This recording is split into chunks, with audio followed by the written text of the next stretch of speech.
ఓం శాంతి. ఈరోజు మురళి 2/7/2026. మధురమైన పిల్లలారా, మీరు వికారాలను దానమిచ్చినట్లయితే రాహుగ్రహణం తొలగిపోతుంది. వికారాలను దానమిస్తే రాహుగ్రహణం తొలగిపోతుంది. దానమిస్తే గ్రహణం తొలగిపోతుంది అనే గాయనం ఉంది. మామూలుగా కూడా చెప్తారు, దానమిస్తే గ్రహణం పోతుంది, గ్రహణం పట్టిందంటే దానం ఇవ్వండి. అయితే అక్కడేం చేసినారంటే అనేకమైనటువంటి దానాలు, గోదానం, భూదానం, సువర్ణదానం, రక్తదానం, రకరకాల దానాలు, అనేక దానాలు ఇవ్వండి అని చెప్పారు. బాబా ఏమంటున్నారు, ఇక్కడ వికారాలను దానమిస్తే మీకు పట్టిన గ్రహణం తొలగిపోతుంది అంటున్నారు బాబా. ప్రశ్న: వృక్షపతి అయిన తండ్రి తమ భారతవాసి పిల్లలపైన బృహస్పతి దశను కూర్చోబెట్టేందుకు ఏ స్మృతిని ఇప్పిస్తున్నారు? వృక్షపతి అయిన బాబా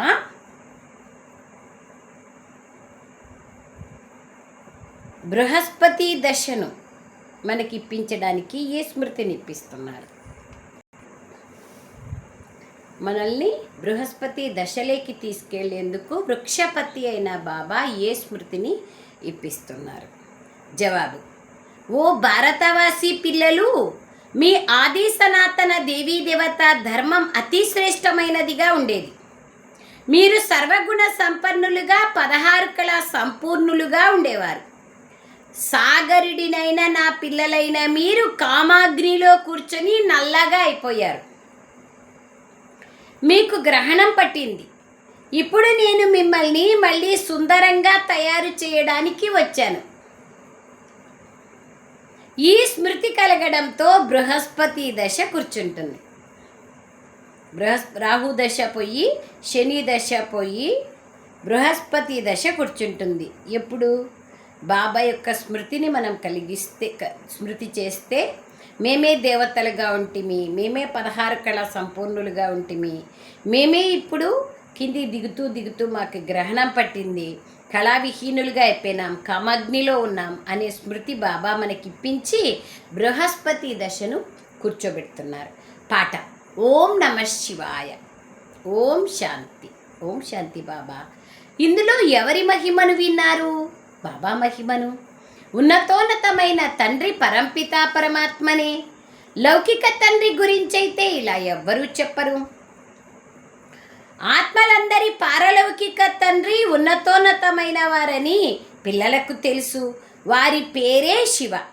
నామరూపాలు లేని వస్తువంటూ ఈ ప్రపంచంలో ఏదీ లేదు.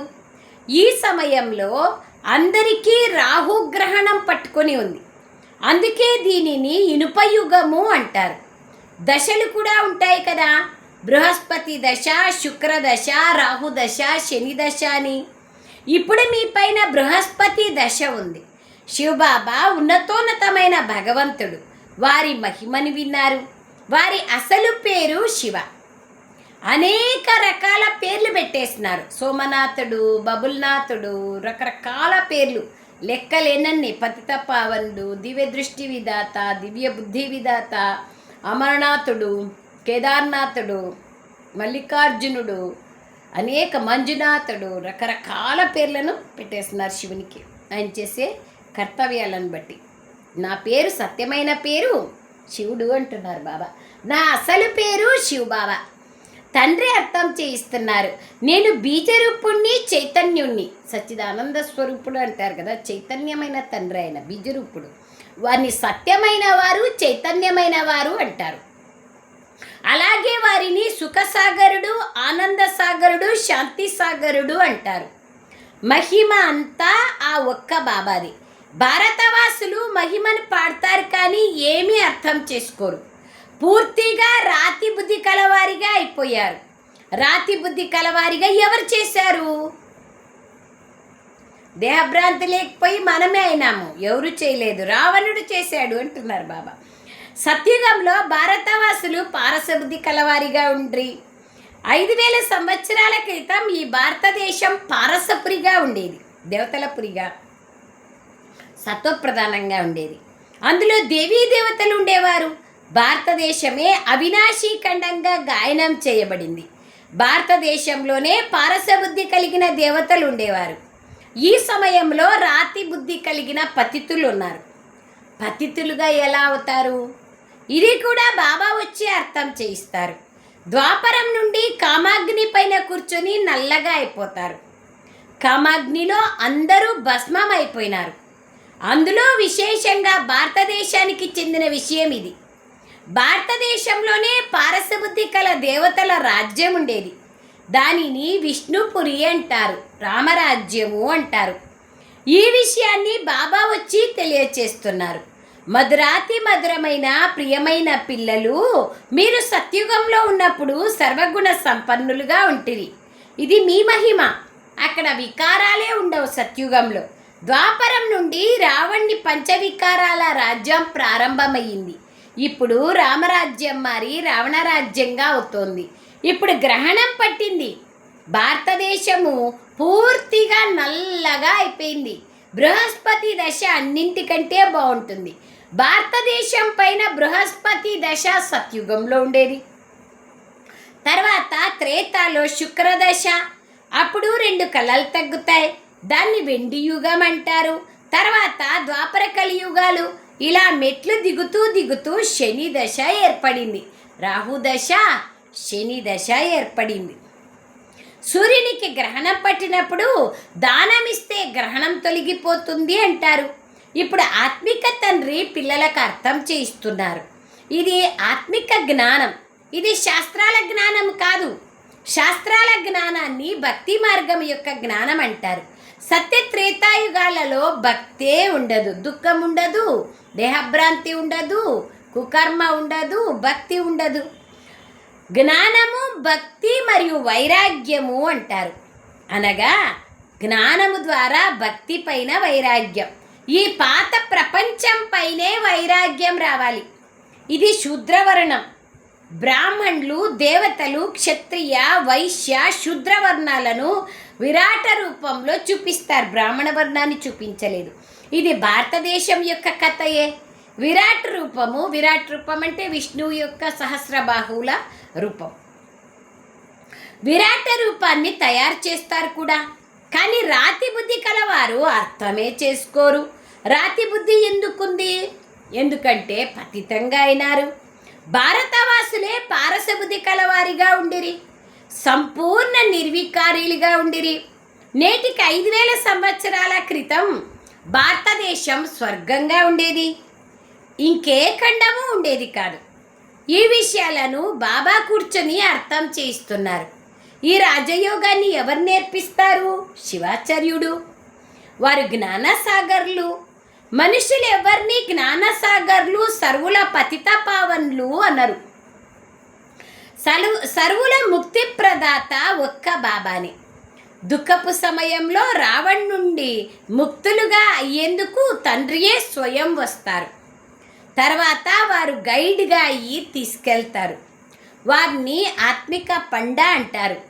బాబా అంటున్నారు, నేను ఆత్మలైన మీ అందరికీ పండాను. అందరినీ తిరిగి తీసుకెళ్తాను వాపస్.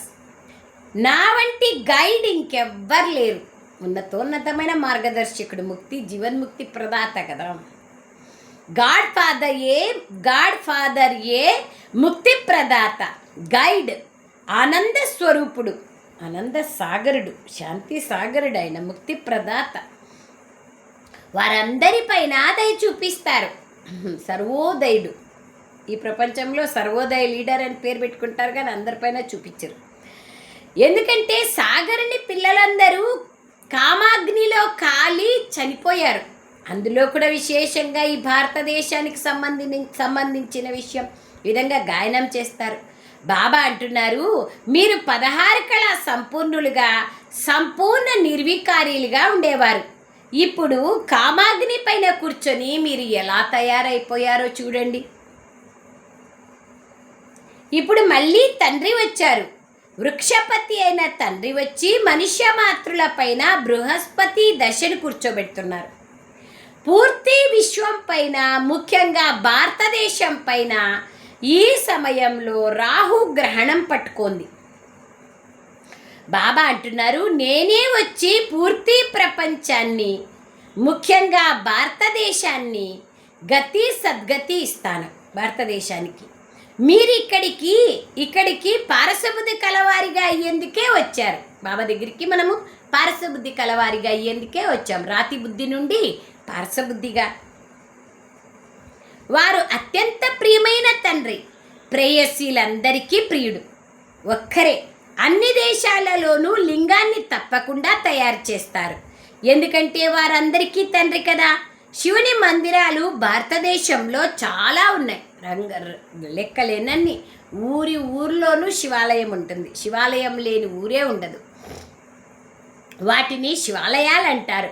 అనగా వారు నివసించే స్థానం, శివుడు నివసించే స్థానం. సెంటర్లను కూడా బాబా శివాలయాలు అంటారు, శివుడు నివసించే స్థానం. శివుని మహావాక్యాలు డైరెక్ట్గా ప్రతిరోజు వినిపించేటువంటి స్థానం శివాలయం. సేవా కేంద్రాల యొక్క వాతావరణాన్ని దివ్యంగా తయారు చేయాలి, పవిత్రంగా తయారు చేయాలి. ఎవరొచ్చినా ఎంత బాగుంది, ఎంత సైలెంట్గా ఉంది, ఎంత దివ్యంగా ఉంది అనేటువంటి అనుభూతిని పొందాలి. అది బాబా అంటున్నారు. అందుకే శివాలయాలు అంటున్నారు. అనగా వారు నివసించే స్థానం. సత్యుగంలో దేవీ దేవతా ధర్మానికి చెందిన మనుష్యులు ఉన్నారు, కానీ ఆ ధర్మం ఎప్పుడుండేది, వారి రాజ్యం ఎప్పుడుండేది అనేది ఎవ్వరికీ తెలియదు. సత్యుగం యొక్క ఆయుష్ని ఎక్కువగా రాసేస్తున్నారు. బాబా కూర్చొని అర్థం చేయిస్తున్నారు. మీ పైన ఇప్పుడు 21 జన్మల కోసం బృహస్పతి దశ కూర్చోంది. వృక్షపతియే జ్ఞానసాగరుడు, పతిత పావనుడు. వారినందరూ పిలుస్తున్నారు. నీవే తల్లివి, తండ్రివి, మేము నీ పిల్లలము అని అందరూ వారి మహిమను చేస్తారు. తప్పకుండా సత్య త్రేతాయుగాలలో అపారమైన సుఖం ఉండేది. తండ్రిని హెవెన్లీ గాడ్ ఫాదర్, స్వర్గ రచయిత అన్నప్పుడు తప్పకుండా మనము కూడా స్వర్గంలోనే ఉండాలి. తండ్రి అర్థం చేయిస్తున్నారు. మీరంతా స్వర్గవాసులుగా ఉండేవారు, ఇప్పుడు నరకవాసులుగా అయ్యారు. ఆది సనాతన దేవీ దేవత ధర్మము భారతదేశానికి చెందినది. క్రిస్టియన్ ధర్మానికి చెందిన వారు క్రిస్టియన్ ధర్మంలోనే కొనసాగుతూ వస్తారు. ప్రమోషన్ డిక్రీషన్ ఉంటుంది వాళ్ళ ధర్మంలోనూ, వాళ్ళకి మాస్టర్లుగా, ఫాదర్లుగా. మీరు దేవీ దేవతా ధర్మానికి చెందిన వారిగా ఉండేవారు. మరి దేవీ దేవతా ధర్మానికి చెందిన మీరు మీ ధర్మాన్ని ఎందుకు మర్చిపోయారు అని బాబా చెప్తున్నారు. ఎరుక మరుపులాటలో మర్చిపోయినాం బాబా, గుణాలన్నీ కోల్పోయినాము, అందుకే హిందువులని పిలువబడుతున్నాం. తండ్రి స్మృతినిప్పిస్తున్నారు. మీ ధర్మము, మీ కర్మలు అందరికన్నా శ్రేష్టంగా ఉండేవి. ఇప్పుడు మీరు నీచులుగా, పాపులుగా, నిరుపేదలుగా అయిపోయారు. మీరు దేవతల పూజారీలు అన్నప్పుడు మరి స్వయాన్ని హిందువులుగా ఎందుకు పిలిపించుకుంటారు? భారతదేశానికి ఎలాంటి పరిస్థితి ఏర్పడింది? ఎవరైతే దేవతా ధర్మానికి చెందిన వారో వారు వికారీలుగా అయిన కారణంగా స్వయాన్ని దేవతలుగా చెప్పుకోరు. బాబా అంటున్నారు, ఇప్పుడు ఇది ఈ పాత పతిత ప్రపంచం యొక్క అంతిమ జన్మ. మహాభారత యుద్ధము కూడా సమ్ముఖంలో ఉంది. భగవాన్ వాచ, నేను మీకు సత్యుగం కోసం రాజయోగాన్ని నేర్పిస్తాను. భగవంతుడైతే ఒక్కరే, వారి పిల్లలైన మనము శాలిగ్రామాలం. సో మన స్మృతి ఈరోజు ఏముండాలి? బృహస్పతి దశలో ఉన్నాను, నేను శాలిగ్రామ ఆత్మను అనేది స్మృతిలో ఉండాలి. శాలిగ్రామాన్ని తండ్రి అంటున్నారు, పూజ్యులుగా ఉన్న మీరే పూజారీలుగా, భక్తులుగా అయ్యారు. ఇప్పుడు మళ్ళీ పూజ్య దేవతలుగా అయ్యేందుకు జ్ఞానం తీసుకుంటున్నారు. అంతే కదా, జ్ఞానం ద్వారా పూజ్యులైన దేవీ దేవతలుగా అవుతాం. మళ్ళీ ద్వాపర యుగము నుండి పూజ్యుల నుండి పూజారీలుగా అయిపోతారు. మీరు పూర్తి 84 జన్మలు తీసుకుంటారు. ఎవరైతే 84 జన్మలు తీసుకున్నారో వారే వచ్చి బ్రహ్మకుమారి కుమారులుగా అవుతారు. 83 జన్మలు తీసుకున్న వాళ్ళు కూడా అవుతారు. మళ్ళీ మధ్యలో శరీరం వదిలి వెళ్ళిపోతారు. మళ్ళీ 84వ జన్మలో బాబా బిడ్డగా అవుతారు. బ్రహ్మ ద్వారా కొద్ది మంది మాత్రమే, ఎక్కువ మంది 84. బ్రహ్మ ద్వారా ఆది సనాతన ధర్మం యొక్క స్థాపన జరుగుతుంది. ప్రజాపిత అన్నప్పుడు మరి చాలామంది పిల్లలు కూడా ఉంటారు కదా.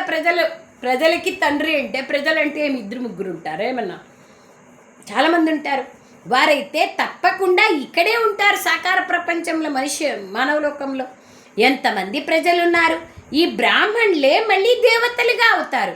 బాబా వచ్చి శూద్రులను బ్రాహ్మణులుగా మార్చి బ్రాహ్మణ ధర్మాన్ని, క్షత్రియ ధర్మాన్ని, దేవతా ధర్మాన్ని, 3 ధర్మాలను బాబా వచ్చి స్థాపన చేస్తున్నారు. ఈ సంగమ యుగంలోనే ఆది సనాతన దేవీ దేవతా ధర్మ స్థాపన జరుగుతుంది. దీనినే కళ్యాణకారి సంగమ యుగము అంటారు. ఈ యుద్ధాన్నే కళ్యాణకారి యుద్ధము అంటారు.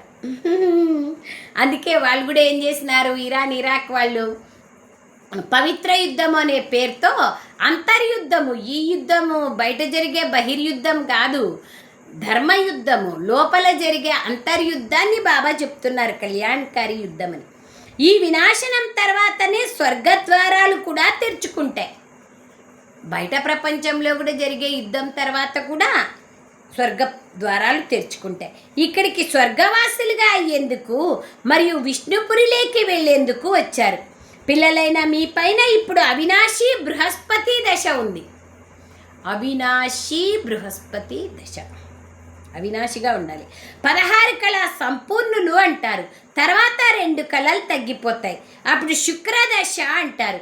సత్యుగంలో బృహస్పతి దశ, తర్వాత శుక్రదశ, తర్వాత మంగళ దశ, తర్వాత శని దశ, రాహు దశ, ద్వాపర యుగంలో మంగళ దశ, నవగ్రహాలు. తర్వాత శని దశ, రాహు దశ కూడా ఉంటాయి. జన్మాంతరాలుగా తప్పుడు దశలు ఏర్పడుతూ వచ్చాయి. తప్పుడు పనులు చేసి తప్పుడు దశలు వచ్చాయి. ఇప్పుడు తండ్రి ద్వారా బృహస్పతి దశ కూర్చొంది. ఈ బేహద్దు తండ్రి జ్ఞానసాగరుడు, పతిత పావనుడు. వారే మీకు తండ్రి, టీచర్, సద్గురువు. మిగిలిన వారంతా అసత్యమైన వారు. వాళ్ళు ఎవరికీ సద్గతినివ్వలేరు. అసత్యం అంటే వినాశమయ్యేవాళ్ళు. అవినాశి ఒక బాబానే కదా. దీనిని వికారీ ప్రపంచం అంటారు. అది నిర్వికారీ ప్రపంచం. ఇప్పుడు వికారీ ప్రపంచంలో అందరూ చాలా దుఃఖితులుగా ఉన్నారు.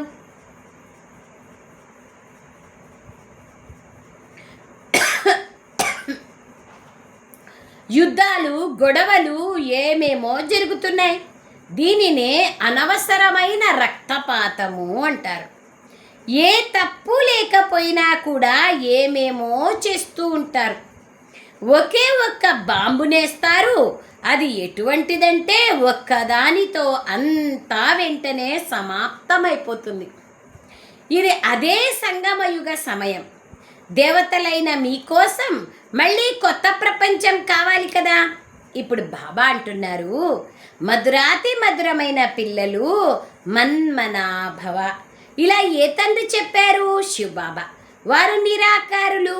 వాస్తవానికి మీరు కూడా నిరాకారులే. కానీ మీరు పునర్జన్మల్లేకొస్తారు. నేను రాను. బాబా రారు. బాబా పునర్జన్మల్లేకొస్తే మనల్ని ఎవరు జనన మరణ చక్రాల నుంచి ఉన్నతంగా చేసేవారు?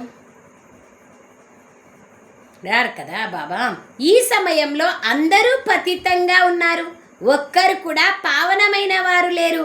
పతితంగా అవ్వాల్సిందే. సతో రజో తమోలేకి దిగాల్సిందే.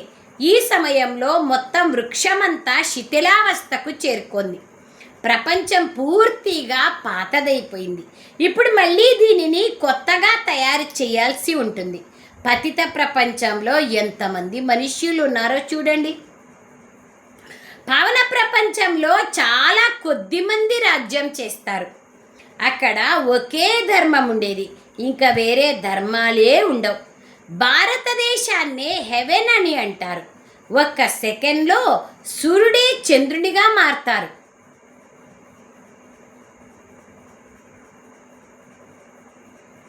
ఒక్క సెకండ్లో సూర్యుడే చంద్రునిగా మారతారు అంటారు. సత్యుగంలో 9 లక్షల మంది ఉంటారు. తర్వాత వృద్ధి అవుతూ పోతుంది. ముందు పుష్పాల వృక్షం చాలా చిన్నగా ఉంటుంది. ఇప్పుడు ఎంత పెద్ద ముళ్ళ అడవిగా అయిపోయింది. ఢిల్లీలో మొఘల్ గార్డెన్ ఎంత బాగుందో చూడండి, రాష్ట్రపతి భవన్ వెనకాల. దానికంటే పెద్ద గార్డెన్ ఏదీ లేదు. అడవి ఎంత పెద్దగా ఉంటుందో చూడండి. సత్యుగము పుష్పాల తోట చాలా చిన్నగా ఉంటుంది. తర్వాత వృద్ధి అవుతూ అవుతూ పెద్దదైపోతుంది. ఇప్పుడైతే ముళ్ళ అడవిగా అయిపోయింది. రావణుడు రావడంతో ముళ్ళుగా అయిపోతారు. ఇది ముళ్ళ అడవి.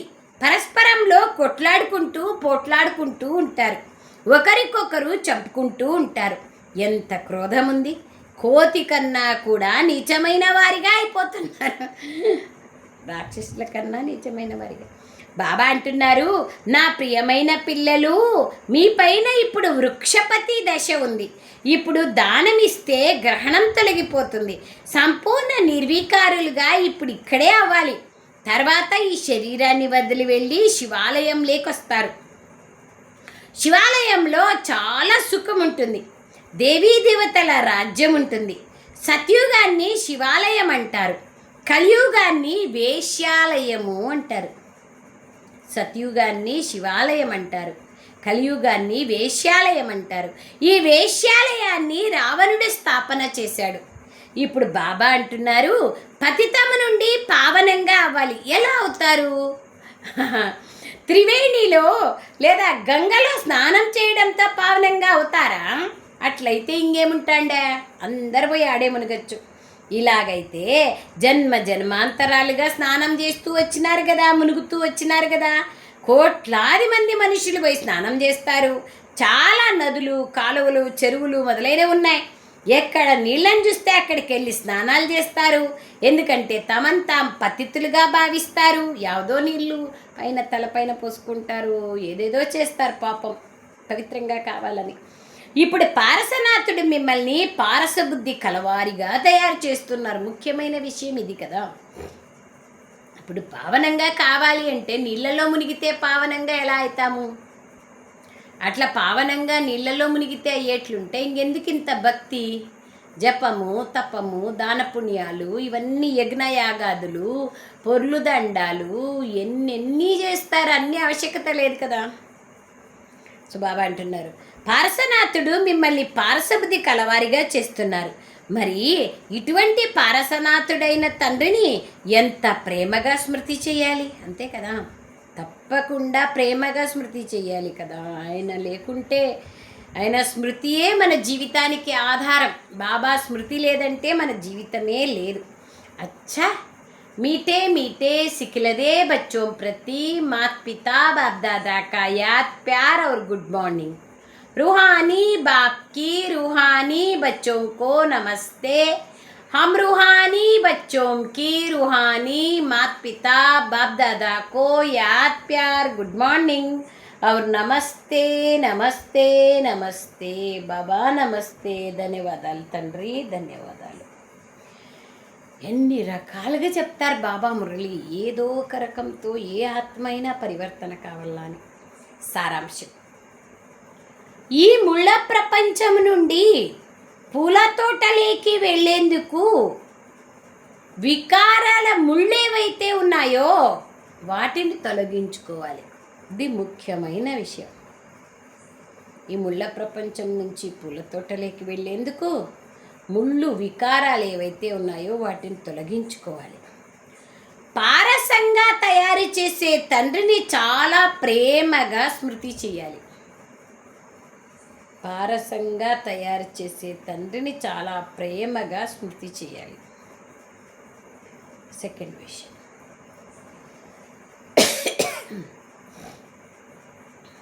ఈ కళ్యాణకారి సంగమ యుగంలో శూద్రుల నుండి బ్రాహ్మణులుగా, తర్వాత దేవతలుగా అయ్యే పురుషార్థం చేయాలి. రాహు గ్రహణాన్ని తొలగించుకునేందుకు వికారాలను దానం చేయాలి. పైన ఏమన్నారు? వికారాల ముళ్ళును తొలగించుకోవాలి అన్నారు. ఇప్పుడు ఏమంటున్నారు? వికారాల గ్రహణాన్ని తొలగించుకోవాలి అని బాబా చెప్తున్నారు. రాహు గ్రహణాన్ని తొలగించుకోవాలి, దానం ఇవ్వాలి, వరదానం. సంగమ యుగంలో ప్రతి కర్మను కళాత్మకంగా చేసే 16 కళా సంపూర్ణులుగా కండి. ప్రతి కర్మను కళాత్మకంగా చేసినప్పుడే 16 కళ సంపూర్ణులుగా కాగలం. ఏ పని చేసినా కళాత్మకంగా చేయాలి, మంచిగా చేయాలి, ఏవన్గా చేయాలి. కళాత్మకంగా ఇప్పుడు సీదా సాదా సోఫా సెట్టు, సీదా సాదా కుర్చీలు చేస్తే ఏమొస్తుంది? దాన్ని నగిషీగా కళాత్మకంగా చేస్తే అబ్బా ఎంత శిల్పకళ ఉందప్ప అంటారు. దానికే పతంజలి మహర్షి యోగం అంటే ఏమిటి అంటే, యోగం అంటే కర్మలో కౌశల్యాన్ని నేర్పించేదే రాజయోగము అని చెప్పడం జరిగింది. అంటే కర్మలో కౌశల్యమే రాజయోగం ద్వారా నేర్చుకుంటాం. అంటే కర్మను కళాత్మకంగా చేయడం. కళాత్మకంగా అంటే ఇప్పుడు మనము మాట్లాడుతున్నాము, దాదీలు మాట్లాడతారు, బాబ్దాదాను మాటలే. కానీ బాబ్దాదా మాటలు ఏమంటాం? మహావాక్యాలు అంటాం. ఎస్పి బాలసుబ్రహ్మణ్యము మాట్లాడతారు, ఆయన పాటలు ఏమంటాం? గాన కోకిల అంటాం. ఎస్పి సుశీల, బాలసుబ్రహ్మణ్యం వీళ్ళందరినీ బాబా అదే అంటున్నారు, కళాత్మకంగా చేయాలి. అప్పుడే 16 కళ సంపూర్ణులుగా అవుతారు. ఎంత బాగుంది!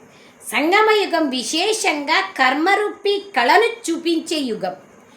ఎవరి ప్రతి కర్మ కళాత్మకంగా ఉంటుందో వారి ప్రతి కర్మ మరియు గుణానికి గాయనం చేయబడుతుంది.